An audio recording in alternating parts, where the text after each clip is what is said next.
আজকের ক্লাস হচ্ছে পুরোপুরি মাধ্যমিক পরীক্ষার্থী এবছর যারা আছে 2024-25 সেশনে যারা আছে তাদের কথা মাথায় রেখেই এই ক্লাসটা করা। তো থাম্বনেল দেখে বুঝতে পেরেছো আছে একটা প্রিপারেশন। তোমাদের এই বছরের প্যারাগ্রাফ রাইটিং সেটা খুবই গুরুত্বপূর্ণ টপিক। তো তন্মধ্যে একটা হচ্ছে এই প্রসেসিং। ঠিক আছে, তোমরা ক্লাস 9 থেকে প্রসেসিং লিখে আশা রাখি নিয়ম কানুন জানো। তবুও আমি একটু জাস্ট মনে করে দিচ্ছি প্রসেসিং লেখাটা কিভাবে লিখতে হয়। দেখো, প্রসেসিং লিখতে গেলে তোমাকে প্রথম জিনিসটা যেটা জানতে হবে সেটা হচ্ছে ভয়েস চেঞ্জ। তো ভয়েস চেঞ্জ এখনো যাদের যাদের সমস্যা আছে আমার চ্যানেলে যাও, গিয়ে পুরো ভয়েসের ক্লাসটা ওখানে সেট বাই সেট দেওয়া আছে, পার্ট টু পার্ট করে দেওয়া আছে, একবার দেখে নাও, তোমাদের জন্যই ভালো হবে। তো এই দেখো, আজকে একটা খুব গুরুত্বপূর্ণ টপিক, মাধ্যমিকের একটা টেস্ট পেপার এবিটিএ থেকে এটা নেওয়া, যে প্রসেসিং হচ্ছে how to score higher marks. তুমি পরীক্ষার্থী একজন, তুমি পরীক্ষায় কিভাবে হচ্ছে ভালো নাম্বার পাবে, কি কি পদক্ষেপগুলো তোমাকে ফলো করতে হবে যার দরুন আমি একটা পরীক্ষায় ভালো নাম্বার পেতে পারি। তো প্রসেসিং দেখো, প্রসেসিং লিখতে গেলে তোমাকে আগে উপরে এই হেডলাইনটা দিতে হবে। একটু গুছিয়ে লেখো, যেটা আছে আমি সেটাই লিখছি। তো লিখছি how to score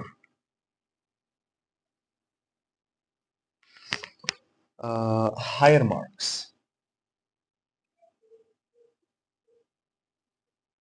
higher marks এটা দিলে হচ্ছে তুমি টাইপিং হলো। এবার তোমাকে যেটা জিনিসটা মাথায় রাখতে হবে, আমি ছোট করে এখানে লিখছি যে প্রসেসিং লেখার পলিসিটা কি। প্রসেসিং লিখতে গেলে তোমাকে প্যাসিভ ভয়েসটা মাথায় রাখতে হবে। প্রসেসিং লিখতে গেলে তোমার প্যাসিভ ভয়েসের যে সূত্রটা আছে সেই সূত্রটা মাথায় রাখতে হবে। প্যাসিভ ভয়েসের নিয়মটা কি? প্রথমে একটা সাবজেক্ট হবে, প্লাস একটা অক্সিলারি ভার্ব হবে, প্লাস একটা মেইন ভার্ব, তার থার্ড ফর্ম করতে হবে। এইটা হচ্ছে তোমার মেইন কথা। যখন প্রশ্ন পাবে, অনেকে আছে মনে রাখতে পারে না, তো এইটুকু তোমাকে মাথার মধ্যে নিয়ে যেতে হবে। ঠিক আছে, এই পড়াশোনাটা এখন ঘটের মধ্যে রাখতে হয়। এখন তোমার যদি ঘট না রাখতে পারো তাহলে পকেটে নিতে হবে। এখন বর্তমানে যা দেখছি সবাই পকেটেই বিশ্বাসী। ঠিক আছে, মানে ওই পকেট মানে আর কি টুকলি। তো তা করে নিজে আমি কি বলবো, এখন একটু যদি মনে রাখতে না পারো তাহলে তো কিছু বলার নেই। এইটা তোমাকে যখন তুমি প্রশ্নপত্র পাবে, এটা সুন্দর করে যদি প্রসেসিং আসে, তো এইটা খাতার মধ্যে তোমাকে টুকে ফেলতে হবে। প্রশ্নপত্রে, ভুল বললাম, খাতা না, প্রশ্নপত্রে। তো দেখো, আমি হিন্টসটা স্ক্রিনে দিয়ে দিচ্ছি। আমি তোমাকে কিভাবে লেখাটা হয়, কিভাবে লিখতে হয় আমি তোমাকে সেটা বলছি। তো আগে দেখো একটু হিন্টস গুলো পড়ি। কি বলেছে? আন্ডারস্ট্যান্ড দ্য সিলেবাস, তোমাকে সিলেবাসটা ভালো করে বুঝতে হবে। Attend all the classes regularly, প্রত্যেকটা দিন, সেটা তোমার টিউশন ক্লাস হোক কিংবা স্কুলের যে ক্লাসগুলো সেগুলো অ্যাটেন্ড করতে হবে। প্রিপেয়ার ইওর ওন নোটস, খুব গুরুত্বপূর্ণ, তোমরা এখন এটা কেউ ফলোই করো না। তোমাদের নিজস্ব একটা নোটস থাকা উচিত, তুমি কতটুকু লিখতে পারছো এটা তোমার থাকা উচিত। তোমরা শুধু টিচারদের নোটের উপর বিশ্বাস করে যাও। এক্সপ্লোর ইওর উইক এরিয়াস, কোন কোন ক্ষেত্রে বা কোন কোন বিষয়ের কোন কোন টপিকে তোমার দুর্বলতা আছে সেটা একটা নোট ডাউন করে নেওয়া, মানে এক্সপ্লোর করা উচিত। একবার ঘেটে নাও ব্যাপারটা, তারপরে দেখো আমার কোন কোন বিষয়গুলো সমস্যা। আপিল ফর রেমিডিয়াল ক্লাসেস, একটা ডাউট ক্লিয়ারিং ক্লাসগুলো তোমাকে একটা অ্যাপিল করতে হবে টিচারের কাছে। স্টাডি ফার্দার, ভালো করে আরো পড়াশোনা করতে হবে। মেকিং এ প্ল্যান, একটা সুন্দর প্ল্যান তোমাকে তৈরি করতে হচ্ছে। Practice from the test paper, এই যে এখন সবাই টেস্ট পেপার করা নিয়ে ব্যস্ত। Get the answer rectified, rectified মানে হচ্ছে সংশোধন করে নেওয়া। ফ্রম দ্য সাবজেক্ট টিচার্স, যে শিক্ষক আছে তার কাছ থেকে জিনিসটাকে তোমাকে রেকটিফাই করে আসতে হবে। তো এইটা হচ্ছে তোমার হিন্টস। প্রসেসিং লিখতে গেলে তোমাকে একটা কি দুটো বাক্য একটু ইন্ট্রোডাকশন দিতে হয়। ঠিক আছে, তো আমি আমার মতো করে একটা ইন্ট্রোডাকশন দিচ্ছি। যথাসম্ভব বাংলাটা বুঝিয়ে বুঝিয়ে লিখছি, তোমরা খাতাটা বের করে সঙ্গে সঙ্গে সঙ্গে আমার সাথে সাথে লিখে থাকবে। তো দেখো, এই যে পড়াশোনা যে জিনিসটা, এই ভালো একটা স্কোর করা, এটা শুধুমাত্র খুব কঠিন ভাবে পড়াশোনা করলে যে ভালো নাম্বার পাবে তার তো কোনো গ্যারান্টি নেই। তোমাকে একটা সুন্দর একটা এই স্মার্টলি তোমাকে পড়াশোনা করতে হবে, মানে এই হার্ড স্টাডি না করে এখন স্মার্ট স্টাডিটা খুব চলছে। তো সেটা আমি লিখছি যে দেখো, আমি এখানে একটা নোট ডাউন করে রেখেছি, আমার মতো নোটস তৈরি করেছি, আমি তোমাকে সেটাই বলছি। তা আমি প্রথমে এখানে লিখছি scoring higher marks is not just about studying hard. তো সেটাই আমি এখানে লিখছি। তো লেখো scoring higher marks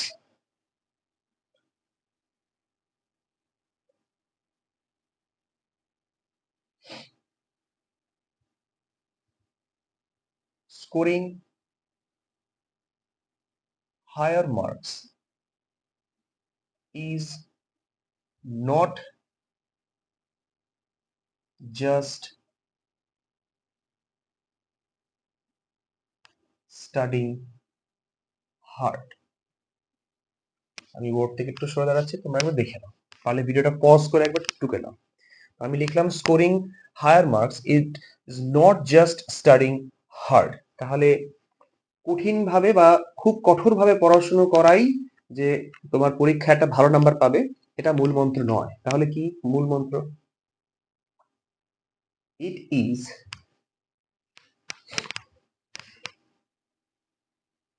about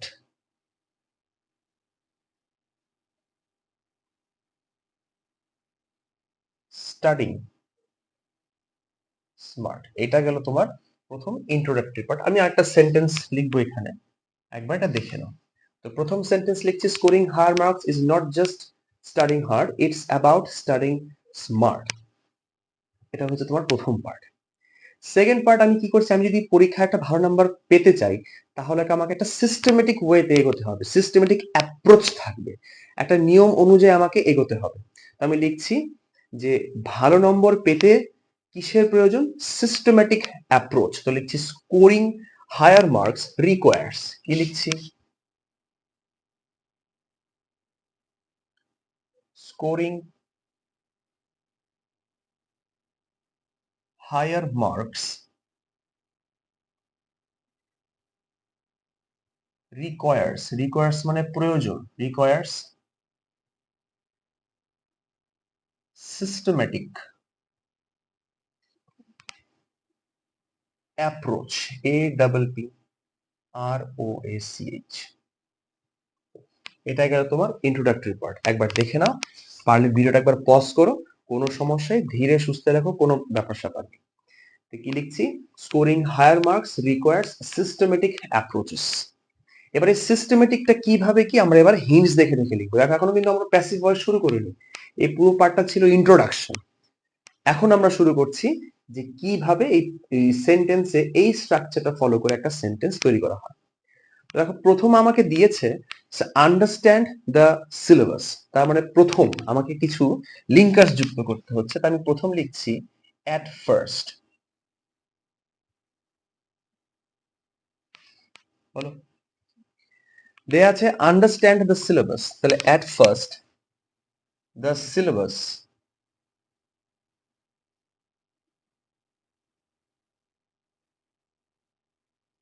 is. একবার দেখো, সিলেবাসটা এখানে সাবজেক্ট, সিলেবাসটা এখানে সাবজেক্ট, ইজ হচ্ছে এখানে অক্সিলারি ভার্ব, মেইন ভার্ব ওখানে দেখো দেয়া আছে আন্ডারস্ট্যান্ড। তাহলে আমি লিখবো দ্য সিলেবাস ইজ, আমি এখানে টু বি একটা কথা দিয়ে দিই, is to be understand, understood, আমি ভুল বললাম, মেইন ভার্বের third form, is to be understood properly. প্রথমেই আমার যে উক্ত বিষয়টা রয়েছে সেই উক্ত বিষয়ের যে সিলেবাস, সেই সিলেবাস গুলো আমাকে ভালোভাবে জানতে হবে। তার মাঝখানে আমি একটু বলি, সিলেবাস এখানে আমি সিঙ্গুলার ফর্মে রেখেছি। সিলেবাসের প্লুরাল ফর্ম হচ্ছে সিলেবি, SYLLABI। ওখানে যখন তুমি সিলেবি দেবে তাহলে এখানে অটোমেটিক্যালি অক্সিলারি ভার্ব হয়ে যাবে আর। এটা গেল হচ্ছে আমার কি ফার্স্ট মানে প্রথম ধাপ। সেকেন্ড ধাপে কি বলেছে? Attend all the classes regularly. তাহলে তোমাকে পরবর্তী যে স্টেপটা হচ্ছে প্রত্যেকটা ক্লাসগুলো তোমাকে অ্যাটেন্ড করতে হচ্ছে। তাহলে আমি লিঙ্কার দিচ্ছি এখানে নেক্সট অথবা দেন। নেক্সট সাবজেক্ট হয়ে যাবে all the classes, all the classes. দেখো উপস্থিত বুদ্ধি তোমাকে এখানেই খেলতে হবে, নাম্বার পাওয়াটা একটু বুদ্ধির কাজ। আমি যে ক্লাসগুলো করছি তোমরা কি শুধু স্কুলের ক্লাস করো? না, একদম না। তোমরা টিউশন যাও, সেই টিউশনে যে ক্লাসগুলো থাকে সেটা কি ক্লাস নয়? তাহলে সেটাও তোমাকে এক ধরনের ক্লাস করতে হচ্ছে। আমি এইখানেই খেলাটা এখানে ঘটিয়ে দেবো। All the classes both school and private tuition, tuition বানানটা সাবধান, টিউশনস আর মেইন ভার্ব কি ছিল দেখো, অ্যাটেন্ড আছে, সুতরাং অ্যাটেন্ডেড থার্ড ফর্ম কি হয়ে যাবে? অ্যাটেন্ডেড। অ্যাটেন্ডেড কি করতে বলেছে? রেগুলারলি। তাহলে আমি এখানে লিখে দিচ্ছি রেগুলারলি। আরেকটা আমি অ্যাডভার্ব যুক্ত করে দিই, অ্যাটেন্টিভলি, অত্যন্ত মনোযোগ সহকারে। অ্যাটেন্টিভলি। তাহলে দেখো এই সেন্টেন্সের সাবজেক্ট হচ্ছে অল দ্য ক্লাসেস, এই দেখো ভার্ব হয়ে গেল, এই দেখো মেইন ভার্বে এই অক্সিলারি ভার্ব হয়ে গেল, আর অ্যাটেন্ডেড যেটা ছিল সেটা মেইন ভার্বের থার্ড ফর্ম হয়ে গেছে। তোমাকে এই নিয়ম অনুযায়ী প্যাসিভ ভয়েসটা আনতে হয়। খুবই সহজ জিনিস। প্যাসিভ ভয়েসের নিয়ম হচ্ছে সাবজেক্ট, অক্সিলারি ভার্ব, মেইন ভার্বের থার্ড ফর্ম। তুমি তার ভয়েস চেঞ্জ করছো না, তাই তোমাকে এই নিয়মে তোমাকে আপাতত প্রসেসিং এ এই নিয়মটা খেলতে হবে। পরের পয়েন্ট দিয়েছে প্রিপেয়ার ইওর ওন নোটস। তার মানে আমাকে কি করতে হচ্ছে? আমাকে নিজস্ব একটা নোটস তৈরি করতে হচ্ছে। আমাকে নিজস্ব একটা নোটস তৈরি করতে হচ্ছে। তাহলে আমার সাবজেক্ট হতে যাচ্ছে কি এখন?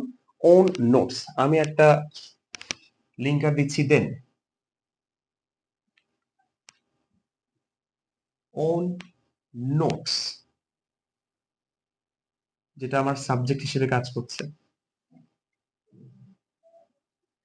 আর অক্সিলারি ভার্ব হয়ে যাচ্ছে। এগুলো পরীক্ষা দাগাবে না, জাস্ট তোমাদের বোঝানোর জন্য আমি দাগাচ্ছি। আর মেইন ভার্ব ছিল প্রিপেয়ার, তার থার্ড ফর্ম হয়ে যাবে প্রিপেয়ার্ড। এইটুকু তোমাকে হিন্টস দিয়ে আছে, এর মধ্যে তোমাকে এক্সট্রা কিছু কারুকার্য করতে হবে। দেন ওন নোটস আর প্রিপেয়ার, তারপরে তোমাকে নিজস্ব কিছু নোটস তৈরি করতে হচ্ছে। ওন নোটস আর প্রিপেয়ার, এই নিজস্ব আমি নোটস যে তৈরি করব কিসের জন্য? আমি যে বিষয়টা পড়ছি তার যে কনসেপ্ট, সেই কনসেপ্টটাকে যেন আমি কি করতে পারি, আরো ব্যাপারটা বুঝতে পারি, আরো ভালো করে আয়ত্তে আনতে পারি, তার জন্য আমি এই জিনিসটা করছি। সেখানে আমি লিখতে পারি টু আন্ডারস্ট্যান্ডের বদলে আমি লিখতে পারি গ্রাস্প। গ্রাস্প কথার মানে কি? Grasp, G R A S P, grasp মানে হচ্ছে বোঝা। Own notes are prepared to grasp the concepts.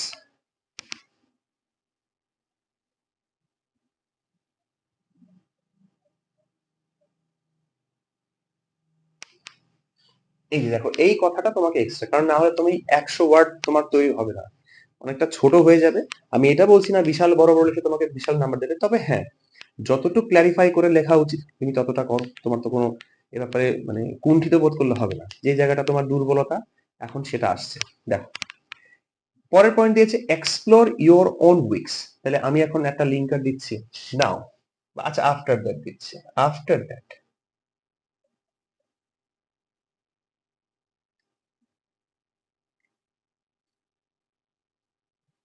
After that subject কি হতে চলেছে? Your weakness. তাহলে সাবজেক্ট হচ্ছে ইয়োর। এবার দেখো ইয়োর তো আর লেখা যাবে না, আমাকে লিখতে হবে হচ্ছে কি ওয়ান্স উইকনেস। তাহলে ওয়ান্স, যে কোনো একজন, এই once, once week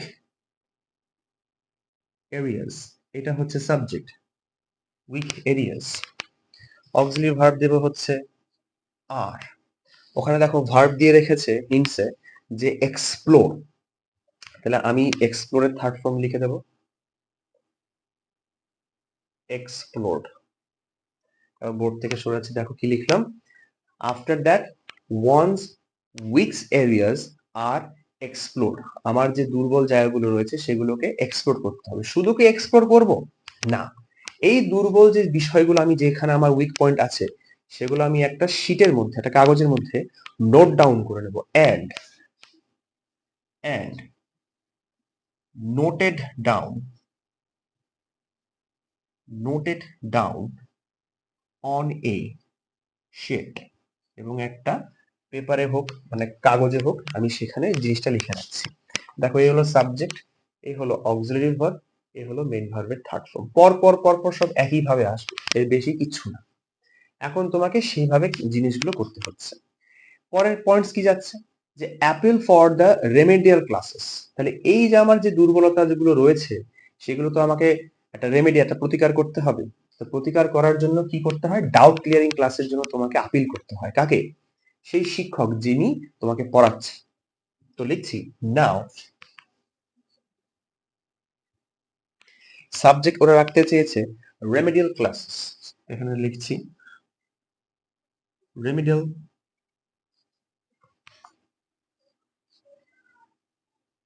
classes, auxiliary verb দিয়ে দেবো আর। রেমেডিয়াল ক্লাসেসটা হচ্ছে আমার কাছে সাবজেক্ট, আরটা হচ্ছে এখানে অক্সিলারি ভার্ব, আপিলটা হচ্ছে আমার কাছে মেইন ভার্ব, তাই আমি এখানে আপিলের থার্ড ফর্ম দিচ্ছি আপিল্ড, APPELED, অ্যাপিল্ড। তাহলে নাও রেমেডিয়াল ক্লাসেস আর অ্যাপিল্ড, আমি আপিলটা জানাবো কার কাছে, আমার যে বিষয়, যে উক্ত বিষয়, সেই উক্ত বিষয় নির্দিষ্ট শিক্ষকের কাছে আমি রিকোয়েস্টটা করব। তাহলে আমাকে লিখতে হচ্ছে টু দ্য respective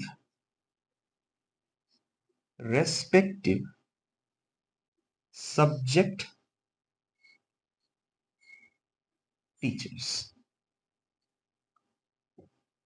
তাহলে দেখো রেমেডিয়াল ক্লাসেস হচ্ছে এখানে সাবজেক্ট, আর হচ্ছে এখানে অক্সিলারি ভার্ব, আপিল্ড হচ্ছে এখানে মেইন ভার্বের থার্ড ফর্ম। কি বললাম, রেমেডিয়াল ক্লাসেস হচ্ছে এখানে সাবজেক্ট, আর হচ্ছে এখানে অক্সিলারি ভার্ব, আপিল্ড হচ্ছে এখানে মেইন ভার্বের থার্ড ফর্ম। বাকিটা হচ্ছে ওই যে তোমার নিজস্ব উপস্থিত বুদ্ধি ওখানে ঠিক করতে হবে। পরের পয়েন্টস দিয়েছে স্টাডি ফার্দার, আরো বিশদ পড়াশোনা করতে হবে। মেকিং এ প্ল্যান, একটা প্ল্যান তৈরি করে নিয়ে তারপর তোমাকে পড়াশোনা, তুমি তো আর প্ল্যান ছাড়া পড়াশোনা করবে না, তাই তোমাকে আগে করতে হবে একটা প্ল্যান তৈরি করতে হবে। তাই এখন আমি একটা লিখছি, দেন লিখছি একটা লিঙ্কার, আমি দিচ্ছি এ প্ল্যান। প্ল্যানটা কি, স্টাডি প্ল্যান। তাহলে সাবজেক্ট হতে যাচ্ছে এ স্টাডি প্ল্যান। তো লিখলাম সাবজেক্ট, এখানে লিখি এ স্টাডি প্ল্যান। এটা যদি সাবজেক্ট হয়, প্ল্যান এখানে একটা, এখানে প্ল্যান হচ্ছে একটা, অক্সিলারি ভার্ব দেব হচ্ছে is, a study plan is. মেকের থার্ড ফর্ম হচ্ছে মেড, আমি অন্য একটা ভার্ব লিখছি, আমি ধরো এখানে ভার্ব লিখছি created, CREATED। A study plan is created, is created. A হলো তোমার সাবজেক্ট, এ হলো অক্সিলারি ভার্ব, এই হলো তোমার মেইন ভার্বের থার্ড ফর্ম। আমি এই স্টাডি প্ল্যানটা কেন তৈরি করব, টু অর্গানাইজ, আমি একটা সুন্দরভাবে গঠন করতে চাই। দেখো এক্সট্রা কথায় লিখে দিচ্ছি টু অর্গানাইজ। দেখো টু অর্গানাইজ, কি অর্গানাইজ, তোমার যে টাইম আছে সে টাইম যেন এফেক্টিভ ভাবে হয় সেটার জন্য। টু অর্গানাইজ, এখানে আরেকটু লিখে দিচ্ছি ওয়ান্স, কোনো একজনের one's time, to organise one's time effectively, effectively and study further।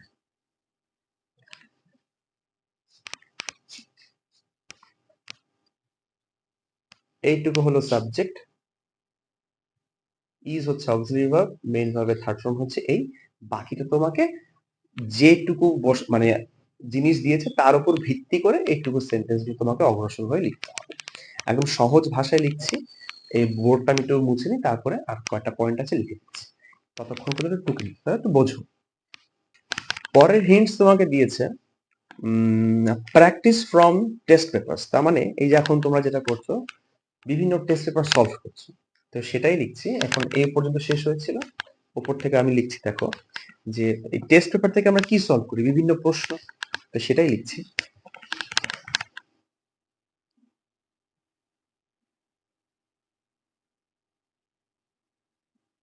different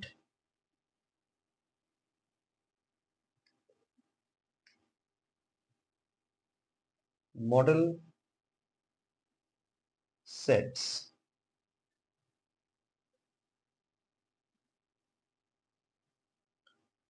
from the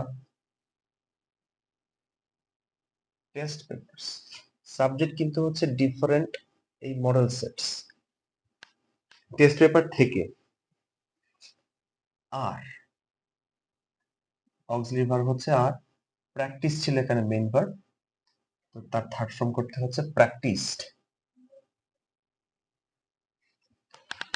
regularly, প্রতিনিয়ত তোমাকে এই বিভিন্ন মডেল সেটের যে কোশ্চেন পেপার গুলো যেগুলো হয় সেগুলোকে প্র্যাকটিস করতে হবে। এবার বললাম এক্সট্রা কিছু তোমাকে ওখানে লিখে রাখতে হয়, কিসের জন্য? টু ইমপ্রুভ অ্যাকিউরেসি, তুমি কতটুকু সঠিকভাবে লিখছো সেটা দেখার জন্য। টু এক্সট্রা কথা, এগুলো সব এক্সট্রা কথা। টু ইমপ্রুভ অ্যাকিউরেসি, এবং পরীক্ষার সব থেকে গুরুত্বপূর্ণ বিষয় time management and time management. এটা গেল হচ্ছে তোমার পরের পয়েন্ট। একটা দেখে নাও, প্রবলেম হলে আবার রিওয়াইন্ড করবে, রিওয়াইন্ড করে একবার বুঝে নেবে। পরের পয়েন্ট দিয়েছে get the answers rectified from the subject. আমি তো মডেল সেট প্র্যাকটিস করছি, কিন্তু সেটা কতটা ঠিক হচ্ছে সেটাকে আমাকে রেকটিফাই করতে হয়, সঠিক বিচার করতে হবে শিক্ষককে দিয়ে। তাহলে লিখছি ফাইনালি, এটাই ফাইনাল স্টেজ। ফাইনালি কি বলেছে? অ্যান্সার, আমি যে অ্যান্সারটা লিখছি সেই অ্যান্সারটাকে রেকটিফাই করতে হবে। তাহলে finally the answers R two B. এই আর টু বি কি করে হলো? ওই যে should be, is to B গুলো পড়েছিলাম ভয়েস চেঞ্জ, সেখানেই আছে। আর টু বি রেকটিফাইড। দেখো অ্যান্সার সাবজেক্ট, আর টু বি অক্সিলারি ভার্বের মতো কাজ করছে, মেইন ভাবে থার্ড ফর্ম হচ্ছে রেকটিফাইড। তাহলে আর টু বি রেকটিফাইড, কাকে দ্বারা আমি জিনিসটাকে রেকটিফাই, দেখো ওখানে দেয়া আছে ফ্রম দ্য সাবজেক্ট টিচার্স। তাহলে লিখছি, আচ্ছা আরেকটা এখানে ভার্ব দিয়ে দিই, মনে পড়লো, ক্লারিফাইড। আরেকটা মেইন ভাবে দিয়ে দিলাম ক্লারিফাইড। ক্লারিফাইড মানে স্পষ্ট করে নেওয়া, জিনিসটাকে একদম স্বচ্ছভাবে বুঝে নেওয়া। Clarified by the subject teachers, by the subject teachers. এটুকু দেখো একদম সহজ ভাষায় লেখা আছে, কোনো সমস্যা হওয়ার কথা নয়। এবার দেখো আমি এখানে ফুল স্টপটা আগেই না দিই, এখানে তুমি রেকটিফাইড ক্লারিফাইড কেন করবে, এটা একটা প্রশ্ন হতেই পারে, যে আমি আমার যে ভুলগুলো আছে সেগুলো যেন আমি বুঝতে পারি। আমি যেন ক্লারিফাই এটাই করছি যে আমি আমার যে ভুলগুলো রয়েছে সেটা যেন আমি জানতে পারি। তাহলে টু লার্ন ফ্রম মিস্টেকস হলো, লিখছি টু লার্ন ফ্রম মিস্টেকস। আমি যে ভুলগুলো করছি সেটা যেন আমার জানা হয়ে যায়, যে আমি এই এই জায়গাগুলো আমার ভুল হচ্ছে, এবং আমার যা জ্ঞান আমি নিচ্ছি, যেটুকু জ্ঞান আমি অর্জন করছি সেটা যেন আরো কি হয়ে ওঠে, স্ট্রেংথেন্ড মানে কি, শক্তিশালী হয়ে ওঠে। আমার যে জ্ঞান অর্জনটা আমি যতটুকুই করছি সেটা যেন অনেকটা ক্ষমতাশীল বা একটু একটু পাওয়ারফুল যেন হয়। আমি এখানে একটা ভার্ব দিচ্ছি স্ট্রেংথেন, তাহলে লিখছি and once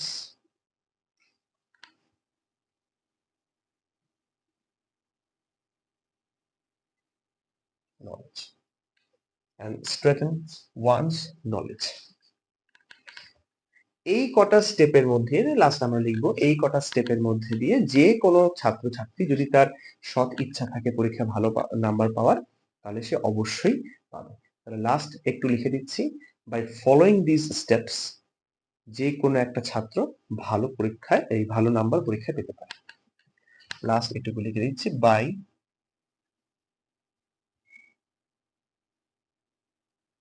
following these steps